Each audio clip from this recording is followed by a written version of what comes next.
What's crappin'? Welcome to Under the Foreskin, a show dedicated to the happenings of the SJU and Misfits Fantasy Football League. My name is Kyle. I'm the head of football operations for the Potomac Pretenders, the undefeated 2-0 Potomac Pretenders, and the voice of SJU and Misfits Fantasy Football. In the Under the Foreskin studios today, I got a very special guest. We all doubted him. We all said he'd be 0-2 at this point, but he's in fact 1-1 after losing to my Pretenders. The COO of the Duluth Draft Dodgers, true to their name, the Draft Dodgers, Adam Johnson, is in the studio today. He's going to help chime in on a few things, give us some picks, give us his feelings on what happened last week, as it was just a terrible defeat as the Pretenders got past the Dodgers. He also treated me with 6 packs of Deschutes Fresh Squeeze tonight, which was real nice. Got a couple in me already and ready to do some chatting. So let's kick it off with league standings. We got 3 teams at 2-0. The Flint Tropics leading the way with 203 points for Potomac, and Chernobyl also at 2-0 thus far. Then we got a big mashup in the middle, as can be expected, with 2 weeks in the books. Saskatoon Skinflutes, Pandas, Smugglers, Dodgers, Dillos, Hotties, Collies, and Prairie Dogs all at 1-1.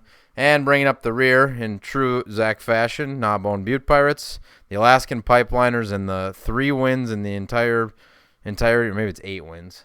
I can't remember how many wins Joel has in 4 years of fantasy football, but it's like 8. He's in last place, 0-2, looking really grim until Arian Foster steps back on the pitch. So, week 1, here we go. Let's break down what happened in week 1. I'm going to kick it off right away with the Sioux City Smugglers taking on the Alaskan Pipeliners. This one wasn't very close, folks. 108-76. Smugglers run away with it. Smugglers paid a lot of money for Antonio Brown in this year's auction, and it is paying off. 2 weeks in a row, he's had huge weeks. This week was all the way up to 28 points, so just a monster player for Roger, and just continuing the trend he set last year when he was on the lowly Wrinkle Beast. For the Pipeliners, they're battling to find a quarterback in there. Their general this week was Alex Smith. Poor choice, 4 points on Thursday Night Football. Really looked terrible too, Seth. Hate to see you put a guy out there like that and just embarrass your team. No chance against the Smugglers. Next up, the Saskatoon Skinflutes traveled to Hollywood to take on the Hotties. Hotties were looking to bounce back after a tough week 1 where they really laid an egg. And it was kind of trending that way as their running backs played like shit. Jeremy Hill played bad and got benched, and Eddie Lacy got hurt. It didn't matter, though. 117 points for the Hotties to the 82 for the Skinflutes.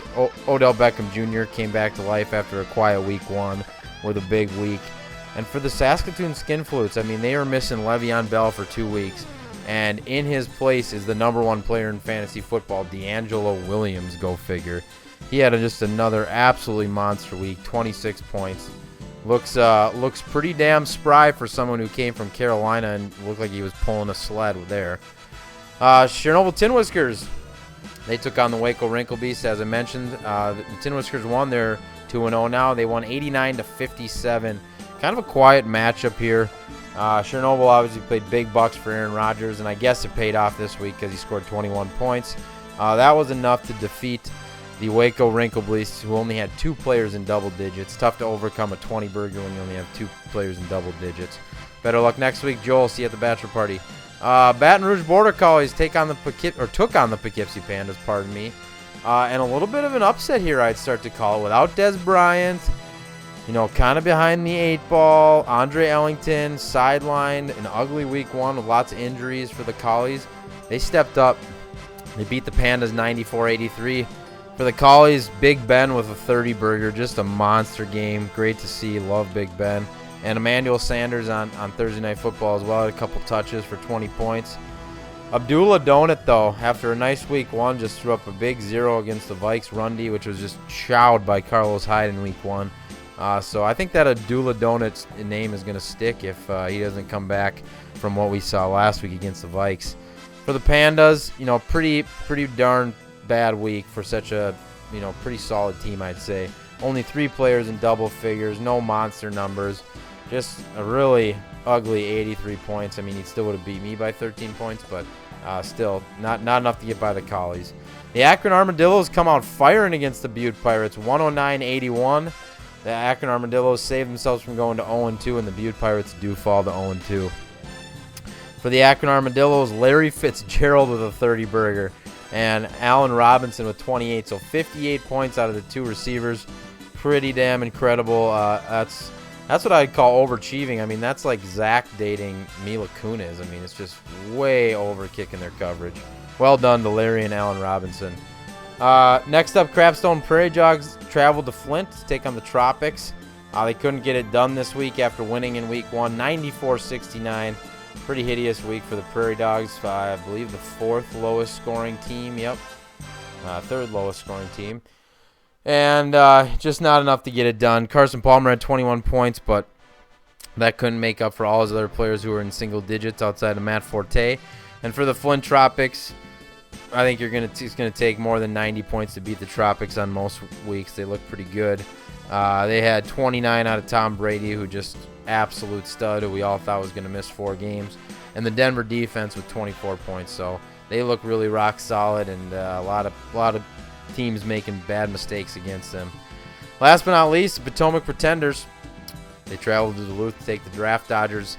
They snuck out with an ugly win. Just a gritty road win, played hard D. We won 70-63 this week. This was the game of donuts. We almost had a baker's dozen of donut. The Dodgers had 2 in the donut category, and my team had Mike Evans in the donut category. And Sam Bradford was actually negative donuts for a while, and he actually came alive at the end and saved the week for me. I was going down to the Dodgers, and magically threw a touchdown pass, got a few more yards. I think he fumbled in there somewhere, got some more yards, and I magically got enough points to sneak by the Dodgers. So big win for the Pretenders. It was really intense Sunday afternoon watching that Eagles-Cowboys game. I'll let Adam retell his tale here from his Sunday afternoon. Thank you, Kyle. First of all, thank you for having me here in the Under the Foreskin studios. Pleasure to be here. Long-time listener, first-time caller. I gotta tell you, I was a little disappointed this week on Sunday watching that game. Boy, two goose eggs is tough. It's tough to be a Dodger these days. Spent a lot of time sitting refreshing my phone. And to be honest, even over the last couple days, I'm still waiting for Roddy White to get that catch. I think it's gonna happen. Very good. Well, I think brighter days ahead for the Dodgers. I was talking to co-commissioner Alex Dunn on the phone before this taping, and he was saying he's impressed with the Dodgers and he doesn't want to play them. So, just keep your head down and your chin up, and you'll get up there. You're at 1-1. You got to feel good about that after sending another fill-in for the draft. So, 1-1 for the Dillos, 2-0 for the Pretenders. On to the trading block. Some interesting trades this week. We had a couple deals go down. The Pipeliners and the Armadillos kicked it off right earlier this week with Drew Brees and Ronnie Hillman getting sent to the Pipeliners for Joseph Randall. So interesting deal there. Hillman looks like he's going to get some action in place of C.J. Anderson being pretty quiet thus far. And Joseph Randall getting some carries in Denver. Will they resort to the running game? Who knows with Romo down and out. The Dodgers made a deal with the Butte Pirates. David Johnson from the Arizona Cardinals and Andy Dalton, the big ginger, head over to the Dodgers from the Butte Pirates for Ryan Tannehill and flash in the pan Tavon Austin. So like that deal for the Dodgers. Obviously not a headliner deal for either team, but I think the Butte Pirates got what they wanted in a okay quarterback, and the Dodgers got what they want in a high upside running back. So nice trade there, Abomb. Well done. Abomb Butte Pirates made another deal just today, actually, with the Saskatoon Skinflutes, where the Butte Pirates acquired Jarvis Landry and the Saskatoon Skinflutes acquired DeMarco Murray. So some keeper value in Landry, especially half-point PPR next year, and the big name in DeMarco. He looked like he tweaked his hamstring at practice, but it is going to be okay. Good news for Dave this week. So on the waiver wire this week, Michael Crabtree was the big spender at $53. And not only was he a big spender, there were some guys, pinching at his heels. The Skinflutes bid every dime they have left. $40 for him, didn't get him. Smugglers come in with 22, kind of showing their hand, calling their bluff about what they wanted. They wanted Michael Crabtree and the Border Collies. Lackluster effort of $14. Rashard Matthews I felt like I was spending way too much money. I'm at 24, and that proved to be true. The Pipeliners bid 7 for him. The Butte Pirates bid 5. Sorry, guys, he's mine. Travis Benjamin, 4 snaps, 3 touchdowns this year, I think, is the number we're looking at. He went for 16, just barely outbid the Crapstone Prairie Dogs, who bid 13. That was the Smugglers who snagged Travis Benjamin. And then Crockett Gilmore, last but not least. Great name, solid tight end. He went for 26 bucks. Maybe overshot a little there, Jonas, as the Pipeliners were next in line with a $2 bid. Always feels great, though, to lock a guy down on the waiver wire Wednesday. All right, let's move on to the matchups this week, and we will kick it off right away with the Sioux Smitty Smugglers taking on the Waco Wrinkle Beasts. So the Smugglers on their bye week this week taking on the Wrinkle Beasts. It doesn't look like Arian Foster is going to be out there this week. For the Smugglers, he's got the full go of players. Andrew Luck, Demarius Thomas, Antonio Brown, Latavius Murray, Doug Martin, Greg Olson, D. Lewis. I can't remember his name, but he's a stud, Patriots running back. Scary lineup, 103 projected points. I'm going Smugglers this week. Joel, I love you. You're a great guy, hell of a hockey player. But your team without Arian Foster is just not something that anyone is too worried about. They're just a lot of holes in that lineup right now. Good luck to you this week. I like the Smugglers. Abomb, who do you like? Kyle, I like the Smugglers too. That lineup is so solid. Hard to beat. Gotta go Smugglers. Moving on next to the Hotties and the Pandas. This is your classic Manning versus Manning matchup. It's going to be a good one. I think I'm going to have to go Hotties on this one. I like Peyton. I like Beckham. I think they're going to have a good week. Yeah, it's always hard to pick against the Hotties as they have such a solid lineup. But in the battle of this Mannings, I'm going to go Pandas this week. I think Garrett Blunk's going to sneak into the Pandas lineup, or maybe he'll be in mine and he'll have Mike Evans. I don't know what's going to happen. But I'm going Poughkeepsie Pandas, my fellow PP brethren out there. So a little difference in opinions there. Next up, the Dillos take on the Flint Tropics. This is also an interesting matchup. I'd say a little David Goliath, as the Tropics look really good. I really liked when this was the Battle of Buffalo. I think it was Philly Dream Team versus the Buffalo Armadillos. Now we got a team in Akron and we got a team in Flint, Michigan. But I'm still calling it the Battle of Buffalo. Jack versus Dinger, classic freshman year roommate matchup, sophomore year roommate matchup, senior year roommate matchup. This is going to be a nice game this week. Tom Brady's got some juicy matchups. He's playing Jacksonville. A lot of guys on the road for the Tropics this week, but I'm not going to let that deter me from picking the better team. I'm going Tropics this week, and I don't think it's close. Although Adrian plays the Chargers. Last time they played the Chargers, maybe not the last time, but last time I remember, A-Bomb, you and I were in Ireland, and he had like 293-2 or something insane. Maybe that happens again. I'm still going Tropics this week. Yeah, Kyle, I'm going to have to agree with you on this one, too. I really wanted to go for the Dillos, but I just don't think Fitzgerald and Robinson are going to be able to repeat what they did last week. Hankerson in the lineup this week, I don't think he's going to do anything. And that Tim Brady is just going to slice up Jacksonville like they're nothing. Moving on to the my Duluth Draft Dodgers, taking on the Chernobyl Tin Whiskers. Both sides of the ball, not really a lot of great matchups. Dodgers, I think, are looking at another probably 60-point week here, if all goes well. I hate to say it, but I'm gonna have to go with the Whiskers on this one. It's tough for me because I like the Dodgers, and boy, you do have some tough matchups, a lot of road matchups. David Johnson, though, sneaky. Oh. I think I'm also going to go with the 2-0 Chernobyl Tin Whiskers. They're going to move to 3-0 this week. Rogers versus Casey in Lambeau. I mean, the guy doesn't fuck up in Lambeau. He's a beast. Jeffrey, though, in Seattle might not play. Cooks, yeah. It's going to be tight. It's going to be tighter than you think. I think you could win one like I won one against you last week, but I'm going to go the Tin Whiskers in a close one. Next up, my Potomac Pretenders take on the Nabo and Butte Pirates this week. Arch enemy rematch of the 2013 SJU Misfits Fantasy Football Final.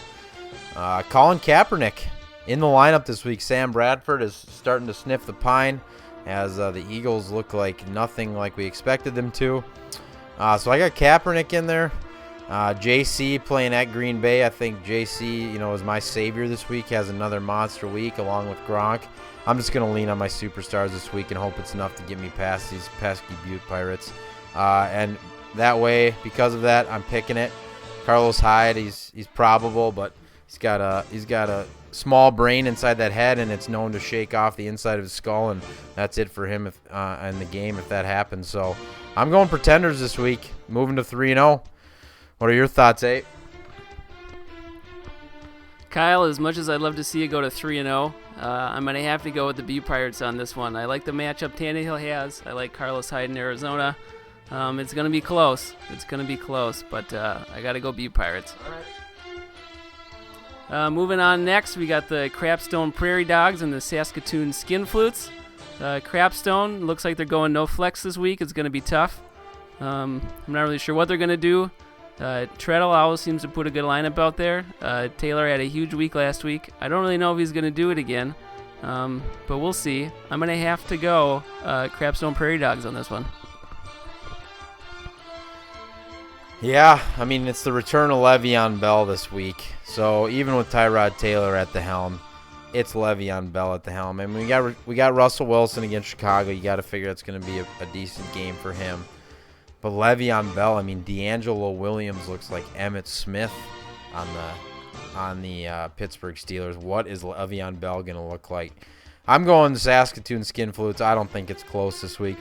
Last but not least, Baton Rouge Border Collies take on the Alaskan Pipeliners. This is an interesting one. The Border Collies are favored by about 6 points this week.